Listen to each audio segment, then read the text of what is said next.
नेता है वो ये कह रहे हैं कि जो नरेंद्र मोदी हैं पिछले जन्म में छत्रपति शिवाजी थे। चाटुकारिता भी केंद्रीय मंत्रिमंडल का ना विस्तार होना है, तो उन्होंने चाटुकारिता शुरू कर दी है, शायद उन्हें भी कोई मौका मिल जाए, बस आगे वो कैबिनेट मंत्री बन जाए। तो इस तरह की बातें तो करते हैं। जो जितना मोदी जी की चाटुकारिता करेगा, और दूसरा पैमाना ये है कि जो जितना ज़्यादा उनके जो कांग्रेस को जो है गरियाएगा, राहुल गांधी जी को गरियाएगा, वो तरक्की की सीढ़ी चढ़ेगा। और तीसरा पैमाना जो है कौन सबसे ज़्यादा हिंदू मुस्लिम करता है, बस ये 3 पैमाने हैं बीजेपी में तरक्की पाने के, चौथा कोई पैमाना नहीं है। शर्मा जी, नागपुर में जिस तरीके से हिंसा भड़की है, किसे जिम्मेदार मानते हैं? शासन प्रशासन लगातार जो हिंदू मुस्लिम का राग लापा जा रहा है, उसका संभल में पहले कराने की बहुत कोशिशें हुई थी, लेकिन संभल के हिंदुओं ने भी संयम का परिचय दिया, मुसलमानों ने भी दिया।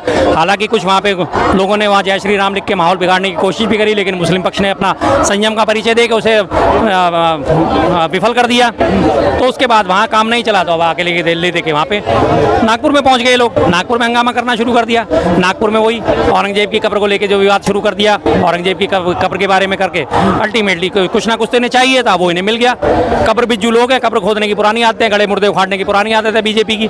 आज से 50 साल पुराने इनसे गड़े मुर्दे उखड़वा लो, 60 साल पुराने उखड़वा लो, 100 साल 200 साल 300 साल पुराने सारे उखाड़ देंगे, लेकिन वर्तमान के बारे में कभी बात नहीं करेंगे, भविष्य के बारे में कभी बात नहीं करेंगे। क्यों ये सारी घटनाएं हो रही हैं? ऐसा क्या अचानक से हो गया है कि फिर से ये हिंदू मुस्लिम वाली पॉलिटिक्स, और जबकि देवेंद्र फडणवीस हैं वो आरोप लगा रहे हैं मुस्लिम समुदाय की भी आप बात करते हैं, उसे कसूरवार ठहरा देते हो मुस्लिम समुदाय को। क्या किसी मुस्लिम की औरंगजेब से के साथ कोई सहानुभूति है?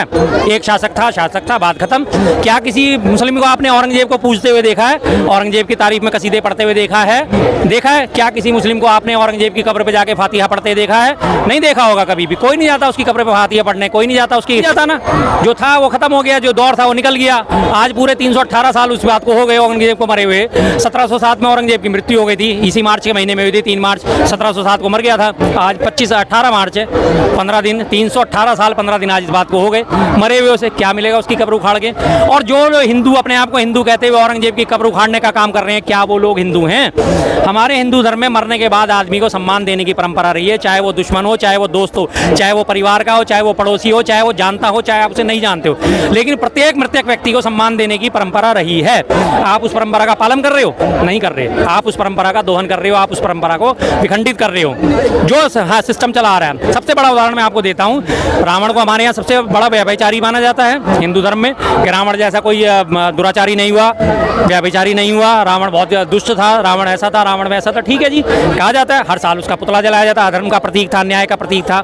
लेकिन जब रावण की मृत्यु हुई और विभीषण ने उसका अंतिम संस्कार करने से इंकार कर दिया था, तो प्रभु श्री राम ही थे जिन्होंने उसे कहा था कि नहीं, ये जैसा भी था वैसा था, कोई बात नहीं, इसने जो भी जीवित रहते पाप करे, वो इसके मरने के साथ सारे पाप इसके वहीं खत्म हो जाते हैं। अब ये अपने सारी जवाबदेही ऊपर जाके देगा।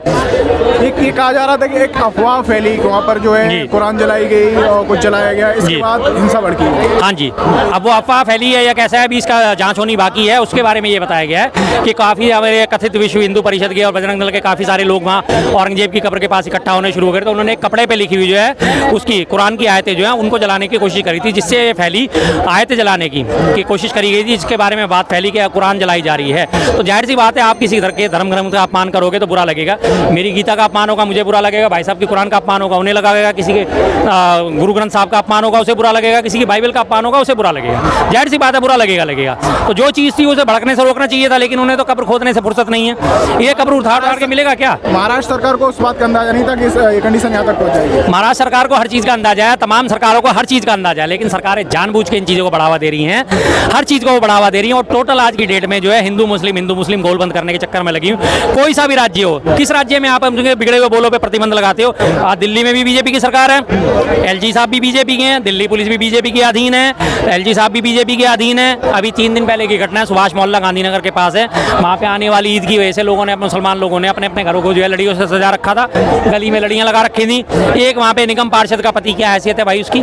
कोई संवैधानिक पद पे है क्या? वो क्या है? वो कुछ भी नहीं है। उसने वहाँ जाके जबरदस्ती लोगों की लड़ियाँ उतरवा दी और प्रचारित ये करा गया कि तुम जो है बिजली चोरी कर रहे हो, इसलिए ये लड़ियाँ हटाओ। कहा जा रहा है कि छावा मूवी आने के बाद ये जो है, ये इस तरीके के जो प्रदर्शन है वो ज्यादा हो रहे हैं औरंगजेब के खिलाफ, इस तरीके के जो कब्र उखाड़ने के प्रदर्शन। बिल्कुल बिल्कुल, मैं मानता हूँ छावा मूवी में जो भी कुछ दिखाया गया, मैंने अभी तक नहीं देखा। हालांकि मैंने मूवी नहीं देखी, मैं प्रोपेगेंडा मूवीज वगैरह देखता नहीं, और वैसे भी मैं मूवी कम देखता हूँ। लेकिन इन मूवीज को देखने के बाद, औरंगजेब की वो करने के बाद हमें हासिल क्या होगा?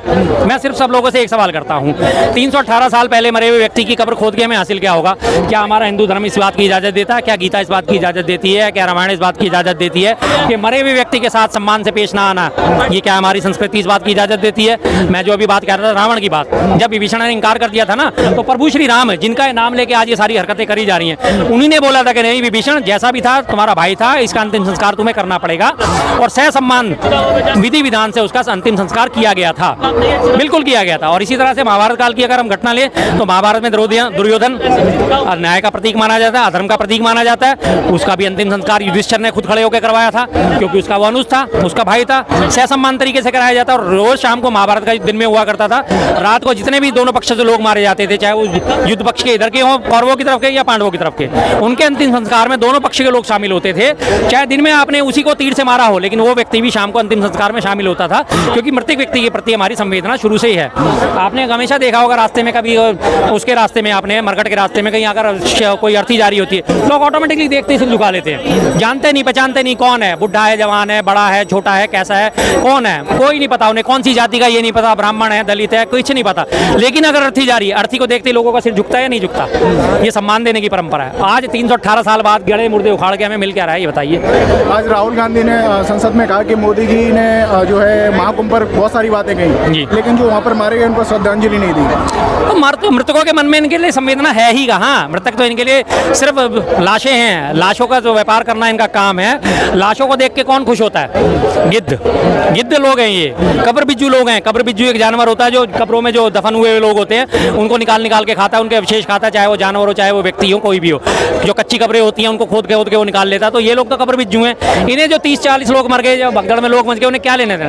2 मिनट का उनके लिए सम्मान के लिए मौन रख सकते, नहीं रखा ना। संवेदना होती तो मौन रखते, इन्हें फुर्सत ही कहाँ है? औरंगजेब से फुर्सत नहीं है, और औरंगजेब के नाम पे तुम्हारी जेब काटी जा रही है, रोज जेब काटी जा रही है। अभी 2 अप्रैल से देख लेना, महंगाई दर और बढ़ जाएगी। अमेरिका ने इतने टैरिफ थोप दिए हैं, लगातार वहाँ से कच्चा माल जो हमारे पास आयात होता है, उस आयात पे हमारे वो ड्यूटी बढ़ जाएगी, ड्यूटी बढ़ते ही सारी चीज़ों पे महंगाई बढ़ती चली जाएगी।